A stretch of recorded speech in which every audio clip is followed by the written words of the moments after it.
Hello and welcome to the Evercade Retreat. Gene Joke here with a review of Full Void for the Evercade. Now this is the second review I've done for Full Void, although the other one was a silly musical review and I'm not really that happy with it. Full Void is a modern indie game developed by Out of the Bit Software. It's designed or inspired by games like Another World, Limbo, Inside and your various sort of cinematic platformers. This was also the very first and so far only single game cartridge for the Evercade. For this they released two editions, the standard Evercade cart and the special edition, which had a cardboard outer, a mini comic, a unique black case and the cart itself was blue. When I say special edition, it was a limited edition, there was limited quantities of this. That's the version I picked up. It cost a bit more. Was it worth it? Yeah, maybe. It's quite nice to have, I suppose. Oh, and it also included an art book. As I mentioned the art book, I should go into the art and the graphics of the game. Visually it is very impressive, there's a very distinct artistic flair here. It really does look the part. As you would expect, it's also really nicely animated.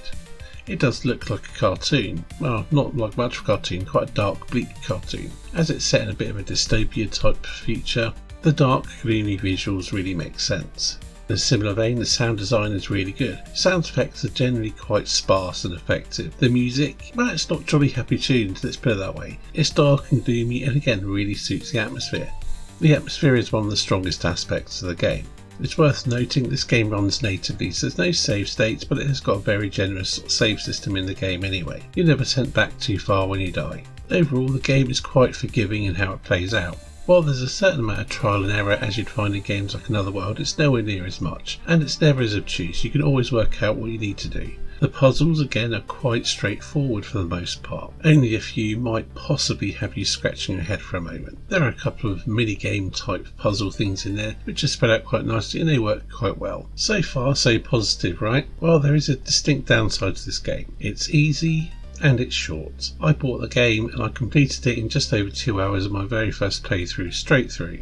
A few days later I got my 15-year-old son to play it and he did exactly the same thing. Don't get me wrong, it's a very enjoyable game to play, but the length did bother me a little bit, mostly in comparison to other carts on the Evercade. I don't think there's any others where you could play through everything and complete them and do everything you can do on it in 2 hours or thereabouts. The game does include achievements if that does anything for you. However, I did most of these, I think did all but one in my first playthrough. The story itself has been problematic for some people, but not the story so much. The story unfolds a bit like Another World, it's all done visually. There's no real text or anything, and it does a good job of it. But it lacks the, I suppose, awe and mystery of something like Another World or Inside. It's not as thoughtful as those, although I think it's trying to be. And the message at the end does definitely rub some people the wrong way. It has a message come up. This game is dedicated to all the children that suffered through the lockdown, obviously referring to the COVID lockdowns. Whether this bothers you, I guess depends on your feelings regarding COVID, the lockdown and all this sort of stuff. For myself, I can easily ignore things like this. It's not really in the game, it's just a message at the end. And I don't feel it really takes anything away from the game itself. To give the game and the cart a score, it's a very straightforward 7 out of 10 for me. The game itself I might score a little bit higher, but as a solo cart I do feel it is a little bit lacking. As I understand it, Out of the Bit are releasing another game later this year called Nanuka. Once again, it looks like a visually sumptuous game and it's something I would love to see come to the Evercade. And Out of the Bit have said themselves that they would happily work with Blaze again, so who knows, maybe it could happen. They also have some other games as well. They've got a top-down racing game and I think a football game. Blaze on a dual cart might be quite nice. Who knows, maybe it could happen. Anyway, I think I've waffled on about this game enough, so I will leave you with a silly song, obviously about this game, and I'll see you in the next video.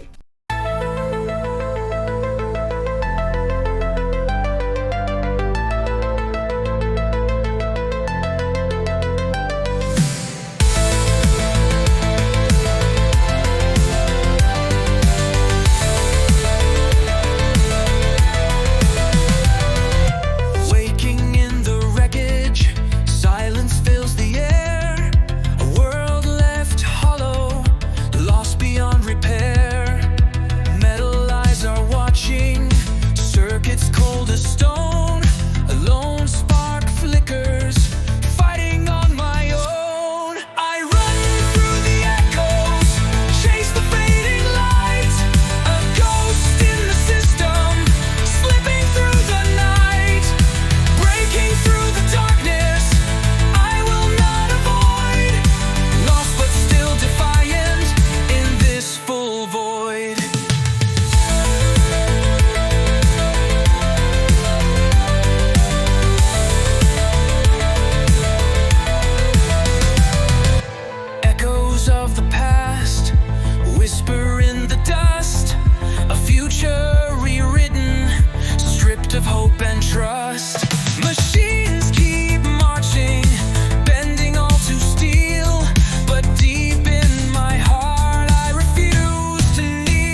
Witches spark and shatter, breaking through their hold.